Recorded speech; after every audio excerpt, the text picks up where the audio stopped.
Hey Judy, thanks for coming back. Yeah. It's good to see you. How you been? I don't know. I mean, I've been okay. It's, really busy at the firm, and we've got so many new cases coming up, but I don't know. I'm okay. Okay. Well, I did get your email with your ONET results. How did it feel doing the ONET assessment? I think it was good. I'm curious to hear what the results are and just kind of talk about it a little bit. But yeah, I'm hoping it's going to help me. Okay. Yeah. Great. Well, I took a look at them before our session today, and if you would, I have your results right here. Oh, okay. So as you can see, on the ONET, you scored very high for social, artistic, and conventional personality types. That makes sense. Does that make sense? Because when you look here, and there's a little reference sheet that I printed out for us. So the conventional type, a lot of people sometimes wonder what that is. And it would describe you as conscientious, persevering, practical, orderly, systematic. Would that describe you pretty well? Yeah, I mean, I think that's what I do in my work now. That's like the dominant thing that I am right now. Oh, that's interesting, yeah. Yeah, as an attorney, yeah. Yeah. Do you think you were this way before you started working as an attorney?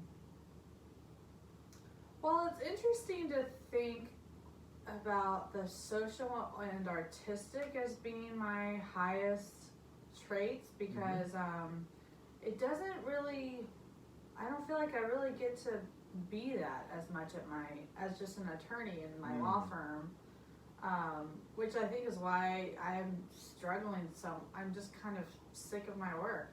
So Okay. I think the conventional, the practical and the kind of task-oriented, conscientiousness, critical thinking part of me is like an overdrive, whereas... So you've adapted, you'd say? Right, Okay. yeah. Yeah, because that one kind of stuck out to me. Because if you look here, this is called Holland's hexagonal structure, so it's kind of like a hexagon shape. And here's your social and artistic. So they're right next to each other, which is good. We would call that you'd be a highly consistent type. And that's why the conventional was kind of surprising to me to see that, because you kind of skipped over the enterprising here. And usually the ones that are opposite of the hexagon, they don't seem to go together quite often. So I guess it would make sense that you've kind of adapted and kind of grown in your conventional traits at this job just to kind of survive. What I will say is, if you look at what's typically, from what you've described in your job, we're kind of looking at the opposite of what your core personality is. We're looking at investigative, realistic, and then also some conventional. So we in the therapy business would describe that as a congruence problem. You're kind of operating outside of your type, which is why I'm surprised and quite impressed that you've made it so long, not only in doing this work, but kind of excelling in this work. And you mentioned that you were made partner recently. Yeah. Too. So. Well, it's kind of, it's like I know how to do this job. And I come from a long line of family members who were in this field. And in forensic kind of field, or even just being lawyers or attorneys. And so I just naturally gravitated to this, but it's like I think about that artistic side of me and I think, oh my gosh, I don't even remember that part of me anymore.